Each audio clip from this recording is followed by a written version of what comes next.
یعنی آپ کا مطلب یہ ہے کہ معاملہ دونوں طرف سے خراب ہے.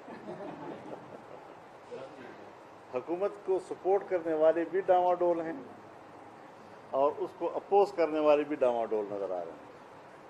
میرے خیال میں یہاں پر اب درمیانی راستہ اختیار کرنے کا کوئی اب جگہ نہیں رہی ہے, گنجائش ہی نہیں ہے. واضح طور پر یا حکمرانوں کے ساتھ کھڑا ہونا ہوگا یا پاکستان کے ساتھ کھڑا ہونا ہوگا, اس بیچ میں کوئی جگہ نہیں ہے. اچھا مولانا آپ نے کہا تھا بس پیچ سنتے رہو اور اس سے پیٹ بھرتے رہو, بس ختم ہو گئی بات. حضرت تو کنفیوز ہیں. کبھی اس طرح کبھی حکمران, میں تو کہہ سکتا ہوں, اپوزیشن کہہ سکتی ہے, خود حکمران یہ کہے کہ ہمارے پاس 5 یا 6 مہینے ہیں, یہ ان کے ذہنی شکست خوردگی کی بات ہے. پھر اگلے دن کہے کہ خبردار اگر کسی نے -1 کی بات کی. کبھی کچھ کہتے ہیں, کبھی کہتے ہیں میری کرسی مضبوط نہیں ہے, یہ اللہ کی لین دین ہے, جو اللہ دیتا ہے تو دیتا ہے, لے لیتا ہے تو لے لیتا ہے. کبھی کہتا ہے جی کہ میں ہٹوں گا تو لوگ احتساب کریں گے اس کا.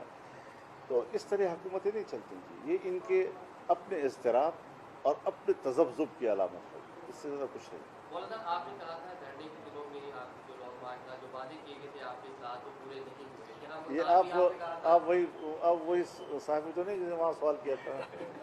میرا خیال میں آپ اگر صحافی ہیں تو آپ کو سمجھ لینا چاہیے کہ میں آپ کو وہاں پورا جواب دے چکا تھا. نہیں, آپ نے کہا تھا کہ بہت جلد ان کا نام دیں گے, ابھی پریس کانفرنس وہی کہہ رہا ہوں نا, تو میں عرض کر رہا ہوں نا کہ میں نے آپ کو اسی جملے میں پورا جواب دے دیا تھا, لیکن میرے خیال میں آپ لوگ بال کا کھال اتارنے کے آدمی ہیں.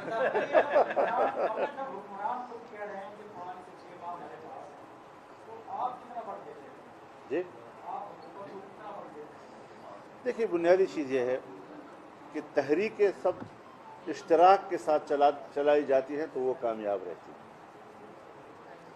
حکومت تنہا قوت سے کی جاتی ہے تو وہ کامیاب رہتی ہے. یہ دنیا کا عمومی اصول ہے. میرے خیال میں اپوزیشن کی بڑی جماعتیں وہ کردار ادا نہیں کر سکی ہیں کہ جو حکومت کو گرانے کے لیے کافی ہوں.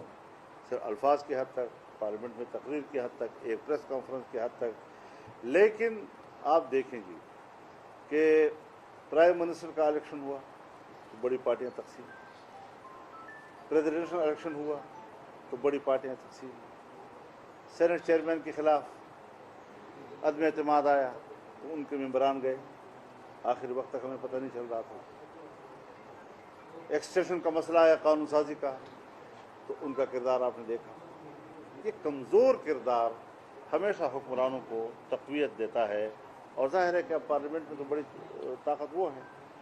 تو اس لحاظ سے جب تک ہم یکسو نہیں ہوں گے اور ایک پلیٹ فارم پر, ایک پیج پر آ کر ایک ہی بات نہیں کریں گے, اور یہ مد نظر ہوگا کہ میرے تو کیسز ہیں تو میں نے تو اس میں بھی رعایتیں لینی ہیں, میں نے تو اس مشکل کو بھی فیس کرنا ہے, تو پھر شاید ہم اس طرح خواہشات کے مطابق قوم کو نتائج نہ دے سکیں جس کی قوم ہم سے توقع رکھتی ہے. مولانا صاحب یہ فرمائیے گا کہ جب بات آتی ہے کسی قانون سازی کی, جب بات آتی ہے بجٹ کی منظوری کی, آپ ہی ماضی میں کہتے رہے, سب کہتے رہے کہ وزیر اعظم کو صرف پارلیمنٹ کے ذریعے ہٹایا جا سکتا ہے, یہ دھرنوں کے ذریعے نہیں, جب عمران خان کا فیصلہ دے رہے تھے تو اب ایک موقع تھا کہ وہ چپ کر کے وہ بجٹ بھی منظور ہو جاتا ہے, سارے قانون بھی پاس ہو جاتے ہیں, حکومت بغلیں میں جاتی ہے کہ ہم لیڈ کی اپوزیشن منہ دیکھتی جا جاتی ہے, ووٹ پڑ گئے ہیں. یہ کیا نہیں, ووٹ تو ان کے پاس پورے تھے, میں تو اس میں کبھی وہ نہیں, ووٹ پورے تھے ان کے پاس. جی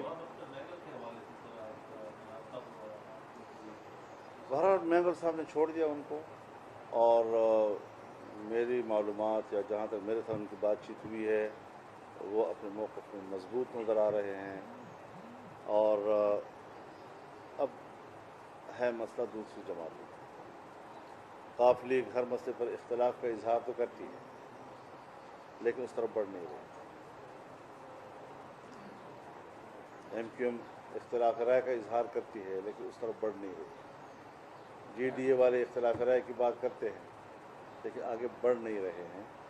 تو میں یہی عرض کر رہا تھا نا کہ حکومتی سائڈ پر بھی تذبذب کا شکار ہے پارٹیاں, اور حزب اختلاف کی سائڈ پر بھی वो यकजहती मौजूद नहीं अमली तौर पर, यानी ज़हनी और फ़िक्री लिहाज से मौजूद, लेकिन अमली तौर पर वो यकजहती नज़र नहीं आई कि जिसकी वजह से आप जिस तरह आज़ादी मार्च को कामयाब देख रहे थे और जिस तरह कौम उसके एक नताइज की मुंतज़िर थी, तो उसमें ज़रूर वो मुश्किल सामने आई। हमने तो इसका परज़ोर अल्फाज में मज़म्मत की है। बड़ा एक नारवा किस्म का, दहशतगर्दाना किस्म का एक हरबा है, और ज़रूरत इस अमर की है कि ऐसे लोगों को जो मुल्क की मईशत के लिए बुनियाद और उसके लिए अहम होते हैं, उनका तहफ़्फ़ुज़ स्टेट की ज़िम्मेदारी है।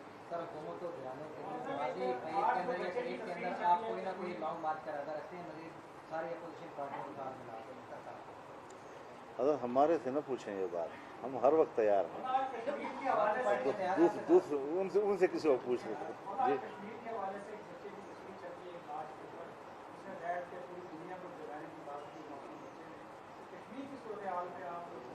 अगर कश्मीर बहरहाल हमेशा से मजलूम रहा है, कश्मीरी हमेशा से मजलूम रहा है, कश्मीरी बच्चे यतीम और फिर यतीम होते चले जा रहे हैं, यतीम बच्चे जवान होकर उस तहरीक को ज़िंदा रखे हुए हैं, लेकिन हमने कश्मीर को बेच दिया है। मुश्किल ये है, हिंदुस्तान तो उसका है ही दुश्मन, लेकिन जो इंडिया ने किया, इंडिया ने जो कुछ किया उसको जवाब हमने फराहम किया, और कश्मीर की खुसूसी जो हैसियत थी उसको आर्टिकल 370 के ज़रिए से ख़त्म किया गया। जब इस इक़दाम पर पार्लियामेंट के अंदर करारदाद आई तो हुकूमत ने आर्टिकल 370 के ख़ात्मे की बात करारदाद में लाने से इनकार किया। क्यों? एक तरफ आप उसके इक़दाम की मज़म्मत भी कर रहे हैं और दूसरी तरफ जो कुछ उसने किया है उसको करारदाद में भी नहीं ला रहे।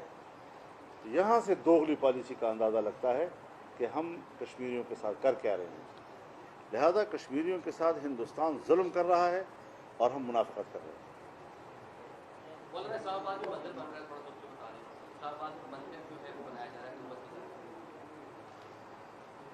मेरा तो ये ख्याल है कि इस पर अहले इल्म उलमाए किराम के इज्तिमाई राय आनी चाहिए। हमारे पास इदारे मौजूद हैं, वफाकी शरई अदालत का इदारा मौजूद है, हमारे पास इस्लामी नज़रियाती कौंसिल का इदारा मौजूद है। फौरी तौर पर हम उसमें जाएं कि इस्लामाबाद में मंदिर हो या गिरजा हो या गुरुद्वारा हो, इस किस्म की चीज़ों की तामीर के बारे में शरीयत क्या कहती है और इनके और हमारे बीच में पोजीशन क्या है।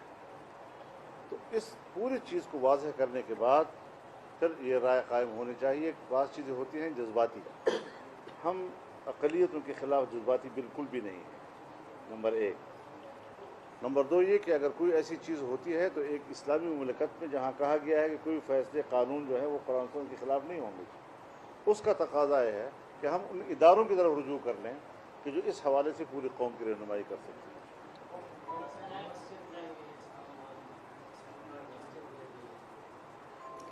इसकी नौइयत का मुझे इल्म नहीं है, क्यों गिराई गई है, इसकी क्या वजूहात वो बताते हैं, इस पर मुझे तफसील मालूम नहीं है। कोरोना वायरस की सूरत के बाद मदारस के अंदर जो बच्चे पढ़ते हैं उनके लिए किसी ऑनलाइन एजुकेशन का बंदोबस्त किया गया है, या जो भी इसके तहत आप चाहते हैं कि वो दोबारा से अपने मदारस के अंदर आगे पढ़ें, वो कौन सा निज़ाम है? आप बड़े लोग हैं और HSN में आप लोग पढ़ते हैं, आप क्या इदारे हैं यार, बेकन वगैरह में पढ़ने वाले लोग हैं, आप हर जगह बैठकर एयर कंडीशन कमरों में बड़े अच्छे तरीके से आप ऑनलाइन भी पढ़ सकते हैं।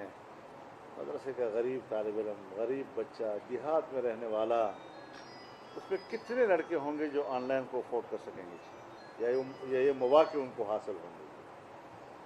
यहाँ मसला बुनियादी ये है कि अगर हुकूमत कहती है कि अगस्त में खोले जाएंगे तो जून, जुलाई, अगस्त ऑलरेडी हुकूमत की छुट्टी के दिन हैं, वो पहले से हैं। हमारे जो छुट्टी के अयाम हैं वो शौबान, रमज़ान और शवाल का महीना है। तो हमारे छुट्टी के दिन गुजर चुके हैं, हम मज़ीद इजाफी किस्म की कुर्बानी दे रहे हैं। मदरसे बंद हैं, दरसगाहें बंद हैं, इम्तिहानात अभी रुके हुए हैं, अभी ऐलान हुआ है, और वो भी जहाँ जहाँ जो मदरसा आपका ज़िले में तासील में करीबी है उसी में जाकर आप इम्तिहान दे दें। ये कुछ सहूलतें उनको मुहैया की गई हैं। लेकिन बहरहाल दीनी मदारस, एक तो ये बाकायदा मदारस है, ये रजिस्टर्ड निज़ाम तालीम है, कोई मामूली निज़ाम तालीम नहीं है। इस पर हुकूमत के और मदारस के दरमियान मुआहिदात हुए हैं, इसके निसाब पर इत्तिफाक हुआ है, इसके मालियाती निज़ाम पर इत्तिफाक हुआ है, इस मदारस की इंतज़ामी ढांचे को तय किया गया है, फिर मुआहिदात हुए हैं। हमने यहाँ तक तस्लीम किया है कि अगर आप दीनी मदारस के बच्चों को असली उलूम देना चाहते हैं, आप हमें 2-3 मज़ामीन जो नागुज़ीर हैं वो बता दें, ताकि जो बच्चा उनका इम्तिहान दे दे वो डायरेक्ट MA और BA कहलाएगा। इक्वल टू BA और MA नहीं होगा, डायरेक्ट BA और MA होगा। हमने ये भी मान ली है, इस शर्त को भी हमने तस्लीम किया है। उसके बावजूद बार बार हम यहाँ आपके सामने भी कह चुके हैं कि मदारस के हवाले से मदारस की इस्लाहात का जो लफ्ज़ है, इसको हम अपने ख़िलाफ़ तौहीन समझते हैं। मदारस तो इस्लाही तहरीकें हैं, मदारस तो मुआशरे की इस्लाह करने के लिए वजूद में आई हैं। मदारस का अपना एक मोटो है, अपने अहदाफ हैं, और आप इस किस्म के अल्फाज इस्तेमाल करके उसका तज़हीक करना चाहते हैं। अपने मदारस की इस्लाह करो। बाकी रही ये बात कि 500 अरब रुपए किस चीज़ के लिए आपने मुख्तस किए, हम नहीं मानते। अपने घर घर को 500 अरब रुपये, कोई ज़रूरत नहीं है आपके 500 रुपये की। और एक तरफ फैसले कबूल नहीं हैं। जब आपके साथ इत्तेहादी तंजीमात मदारस की मीटिंगें हो रही हैं, एक एक इशू पे गुफ्तगू हो रही है, जब तक कोई चीज़ तय नहीं है, आप कैसे कहते हैं कि मदारस की इस्लाह, आप कैसे कहते हैं कि मदारस जो है वो हुकूमत के मातहत होंगे, आप किस बुनियाद पर कहते हैं कि निसाब जो है वो मुश्तरका हम तय करेंगे? तुम्हारे हुकूमती निसाब को जो आप लफ्ज़ इस्तेमाल करते हैं यकसां निसाब तालीम, यकसां निसाब तालीम को तो आपके अपने असली उलूम वाले मदारस ने कबूल नहीं किया। जो असली उलूम पढ़ाने वाले प्राइवेट इदारे हैं, उन्होंने यकसां निज़ाम तालीम के फ़लसफ़े को तस्लीम नहीं किया।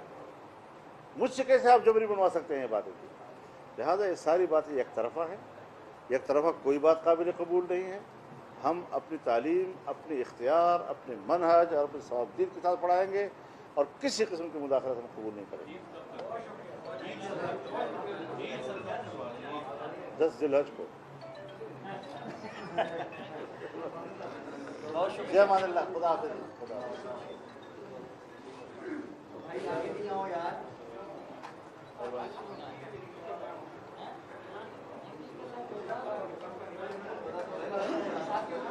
आसिफ भाई,